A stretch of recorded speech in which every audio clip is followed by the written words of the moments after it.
ছিল না। হযরত আদম এবং বিবি হাওয়া দিন কাটাতেন গাছের ফল আর জল দিয়ে খাদ্য জুগিয়ে। খুবই কঠিন এবং কষ্টদায়ক ছিল সেই জীবন। এই কঠিন সময়ে জিব্রাইল আলাইহিস সালাম জান্নাত থেকে এক জোড়া উট এবং এক জোড়া গরু এনে দিলেন, সঙ্গে কিছু গমের বীজও দিলেন এবং বললেন, এগুলো দিয়েই তোমরা রুটি পানির ব্যবস্থা করবে, উট দিয়ে জমি চাষ করো, গম বোনা করো। আদম আলাইহিস সালাম বললেন, ঠিক আছে, কিন্তু আমরা তো কিছুই জানি না। জিব্রাইল আলাইহিস সালাম হাসলেন, এটা ভেবো না, আমি সব শিখিয়ে দেব। তারপর জিব্রাইল আলাইহিস সালাম তাদের চাষ করার পদ্ধতি শেখালেন, কিভাবে উট দিয়ে লাঙল চালাতে হয়, বীজ বপন করতে হয়, সবকিছু। গমের দানা মাটিতে ফেলার 7 ঘন্টার মধ্যেই আদম আলাইহিস সালাম ফসল কেটে ফেললেন। এরপর গম থেকে তুষ বা ভুসি ছাড়ানো, তা পেষণ করে আটা তৈরি করা এবং রুটি মাখার পদ্ধতি বিবি হাওয়া আলাইহিস সালামকে শেখানো হলো। কিন্তু রুটি সেকার জন্য আগুনের অভাব ছিল। ঠিক তখনই জিব্রাইল আলাইহিস সালাম আল্লাহর হুকুমে দোজাখ বা জাহান্নাম থেকে হালকা একটু ধোঁয়া নিয়ে এলেন।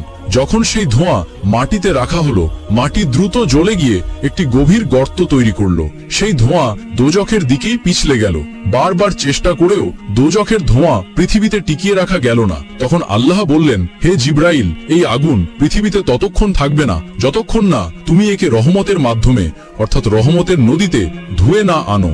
জিব্রাইল আলাইহিস সালাম সেই ধোঁয়া 7 বার রহমতের নদীতে ধুলেন এবং তারপর পৃথিবীতে আনলেন। তখনই সেটি তার আসল গরম বাতাসরূপী আগুন হয়ে স্থায়ী হলো এবং রুটি শাকার মতো উপযোগী হলো। আর এভাবে আল্লাহর রহমত, ফেরেশতাদের সাহায্য এবং জ্ঞান ও নির্দেশনার মাধ্যমে হযরত আদম আলাইহিস সালাম ও বিবি হাওয়া আলাইহিস সালাম জীবনের প্রথম জীবিকার পথ শিখলেন। এটিই সেই পথ যে পথে মানুষের যাত্রা এগিয়ে চলল। বিপদ মুসিবতের পর রহমতের পথ। এবং অন্যদিকে শয়তান পৃথিবীতে হযরত আদম আলাইহিস সালামকে দ্বিতীয়বারও কোনোভাবে ক্ষতিগ্রস্ত করতে সফল হতে পারল না, বরং যখনই সে হযরত আদম আলাইহিস সালামকে ধোঁকা দেওয়ার চেষ্টা করেছে, তখনই সে নিজেই বারবার মুশকিলে পড়েছে। অবশেষে আল্লাহ তাআলা হযরত আদম ও বিবি হাওয়া আলাইহিস সালামকে নির্দেশ দিলেন যে তারা যেন এখন শান্তি ও স্বস্তির সঙ্গে পৃথিবীতে বসবাস করেন। দুজন আল্লাহর আদেশ অনুযায়ী সেখানেই থাকা শুরু করলেন এবং সেখান থেকেই তাদের সন্তানের ধারা শুরু হলো। আল্লাহ তাআলার কুদরতের এই বিধান ছিল যে বিবি হাওয়া একবারে 2টি সন্তান জন্ম দিতেন, একটি পুত্র এবং একটি কন্যা। এবং এটাই ছিল হিকমত, প্রজ্ঞা, যে এক জোড়ার ছেলে অন্য জোড়ার মেয়ের সাথে বিবাহ করবে এবং অন্য জোড়ার ছেলে প্রথম জোড়ার মেয়ের সাথে বিবাহ করবে। যে প্রথম জোড়াটি জন্মালো সেই ছেলের নাম ছিল কাবিল এবং মেয়ের নাম ছিল অকলিমা। অকলিমা ছিল অত্যন্ত সুন্দরী এবং রূপবতী। এরপর দ্বিতীয় জোড়ায় ছেলে হলো হাবিল এবং মেয়ে সাজ্জা। সাজ্জা ইকলিমার মতো ততটা সুদর্শন ছিল না। এভাবে বিবি হাওয়া আলাইহিস সালাম প্রতি বছর একটি করে জোড়া জন্ম দিতে লাগলেন। আর ইতিহাসে পাওয়া যায় যে হযরত আদম আলাইহিস সালাম এবং বিবি হাওয়ার 180 জোড়া সন্তান জন্মগ্রহণ করেছিল। যখন প্রথম 2 জোড়া বড় হলো, তখন আল্লাহ তাআলার পক্ষ থেকে হুকুম আদেশ এলো যে তাদের বিবাহ সম্পন্ন করতে হবে।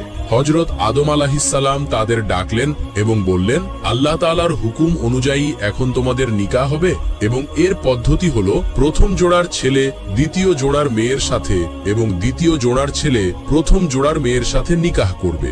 অর্থাৎ কাবিলের নিকাহ সাজ্জার সাথে এবং হাবিলের নিকাহ আকলিমার সাথে।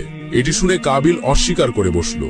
সে বলল, না, আমি আমার আপন বোন ইকলিমাতেই বিয়ে করব, সাজ্জাকে নয়। হযরত আদম আলাইহিস সালাম বললেন, এটা আল্লাহ তাআলার হুকুম নয়। সহোদর ভাই বোন একে অপরের সাথে বিবাহ করতে পারে না। তুমি আকলিমাকে বিবাহ করতে পারো না। কিন্তু কাবিল জিদ করতে লাগলো। সে বলল, আমাকে প্রমাণ দিন যে এটা আল্লাহর হুকুম। আমি কিছুতেই সাজ্জাকে বিবাহ করব না। অবশেষে হযরত আদম আলাইহিস সালাম সিদ্ধান্ত নিলেন যে তোমরা দুজনেই আল্লাহর নামে কোরবানি পেশ করো এবং যার কোরবানি আল্লাহ তাআলা কবুল করবেন সেই হকদার যোগ্য বনে গণ্য হবে। সেই সময় কোরবানি আজকের মতো হতো না। সেই যুগে যখন কোনো জিনিস কোরবানি করা হতো, তখন আকাশ থেকে আগুন নেমে আসতো এবং সেই কোরবানিকে জ্বালিয়ে দিত।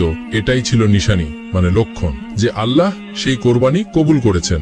যদি আগুন নামতো তবে বুঝে নিতে হতো আল্লাহ কবুল করেছেন, যদি না নামতো তবে জানা যেত যে তা কবুল হয়নি। পিতা আদম আলাইহিস সালামের সিদ্ধান্ত অনুযায়ী 2 ভাই আল্লাহ রব্বুল আলামিনের সামনে যার যার কোরবানি পেশ করলেন। হাবিল একটি সুন্দর মোটাসোটা দুম্বা কোরবানি করলেন।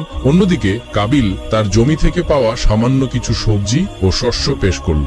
সেই সময় সবজি ও শস্য কোরবানির জন্য পেশ করা যেত, কিন্তু পার্থক্য ছিল এই যে হাবিল আন্তরিকতার সাথে, সত্যিকারের ঈমানের সাথে তার সবচেয়ে ভালো জিনিসটি দান করেছিল, আর কাবিল নফসের কাছে হেরে গিয়ে নিকৃষ্ট ও বাজে জিনিসগুলো পেশ করেছিল। তারপর কি হলো?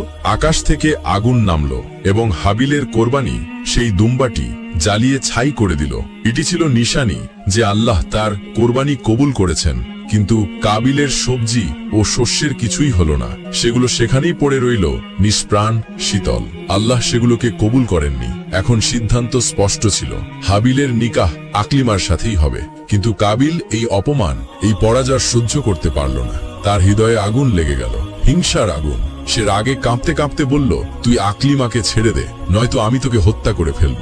হাবিল শান্তভাবে ঈমানের নূর জ্যোতি দিয়ে উত্তর দিলেন, আমি আল্লাহ এবং তার রাসূলের হুকুমের উপর কায়েম থাকব। তুই আমাকে ভয় দেখিয়ে, হুমকি দিয়ে আমার রাস্তা থেকে সরাতে পারবি না। এই কথা শুনে কাবিলের হৃদয়ে তুফান সৃষ্টি হলো। তার চোখে রক্ত নেমে এলো এবং সে তার ভাইকে হত্যা করার সংকল্প